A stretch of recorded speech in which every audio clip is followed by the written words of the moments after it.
Hi students, welcome to MKP Max Stories Term 2 Chapter 3 Exercise 3.2 ஓட Miscellaneous Practice Problems இன்னைக்கு நம்ம பார்க்கலாம்.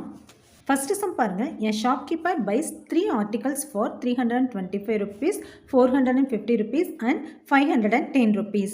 He is able to sell them for 350 rupees, 400 rupees, 425 and rupees 525 respectively. Find the gain or loss to the shopkeeper on the whole. அதாவது ஒரு shopkeeper வந்து 3 articles வந்து by பண்ணியிருக்காங்க, வாங்கியிருக்காங்க. ஒன்று 325, 450 அண்ட் அனதர் ஒன் இஸ் 510 அப்படின்னு 3 ஆர்டிக்கல் வாங்கியிருக்காங்க. அந்த 3 ஆர்டிக்கலையும் இந்த அமௌண்ட்டில் 350, 425, 525க்கு சேல் பண்ணியிருக்காங்க அப்படின்னா அவங்களுக்கு வந்து ப்ராஃபிட்டாக லாஸா அப்படின்னு சொல்லி கேட்டிருக்காங்க. ஸோ நம்ம எப்படி ஃபைண்ட் பண்ணுறான்னு பார்க்கலாம். Solution: total cost price of the 3 articles. 3 articles ஓட total price, cost price வந்து 3 அமௌண்ட்டையும் நம்ம ஆட் பண்ணலாம். 325 plus 450 plus 510 மூணு ஆட் பண்ணும்போது நம்மளுக்கு என்ன கிடைக்குது அப்படின்னா 1285 rupees கிடைக்குது.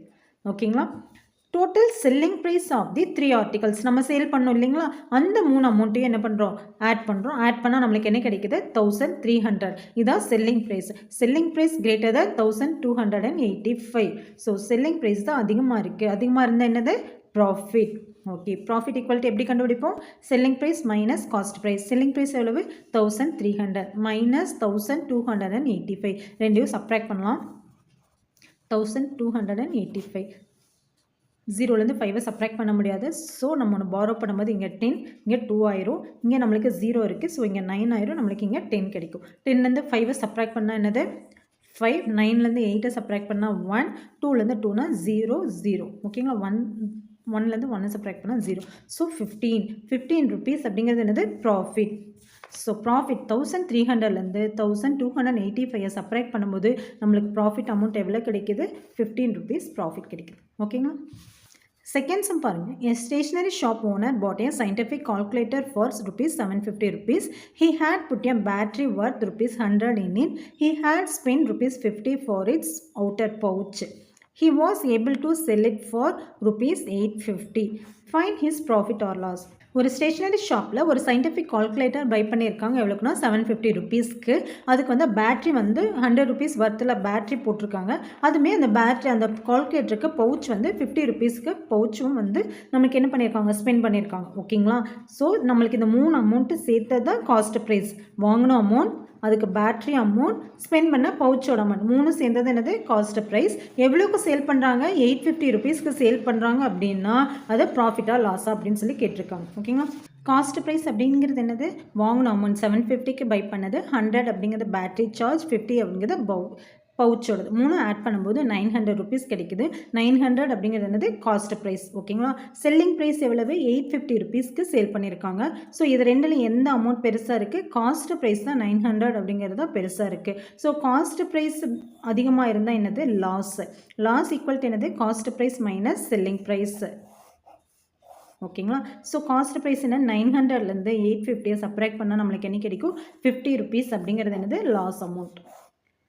ஓகே, தேர்ட் சம் பாருங்க. Nathan paid 800 and bought 10 bottles of honey from a village vendor. He sold them in a city for 100 per bottle. Find his profit or loss. அதாவது நாதன் வந்து 800 rupees பே பண்ணி ஒரு 10 bottle of honey வந்து வாங்கியிருக்காங்க. ஓகேங்களா? ஒரு வில்லேஜில். அதே வந்து சிட்டியில் வந்து பர் பாட்டில் வந்து 100 rupees அப்படின்னு சொல்லிட்டு சேல் பண்ணுறாரு. அப்படின்னா அவருக்கு ப்ராஃபிட் கிடைக்குமா, லாஸ் கிடைக்குமா அப்படின்னு சொல்லிட்டு தான் கேட்டிருக்காங்க. Cost of 10 bottles of honey எவ்வளோக்கு பர்ச்சேஸ் பண்ணியிருக்காங்க, 800 rupees. Cost price equal to 800. Selling price of 10 bottles என்னது, ஒரு பாட்டில் 100 rupeesனா 10 bottle இன்ட்டு 10னால் மல்டிபிள் பண்ணும்போது என்ன கிடைக்குது நம்மளுக்கு, 1000 அப்படிங்கிறது selling price.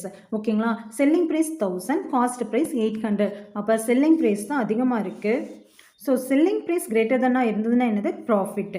So profit equal to selling price minus cost price.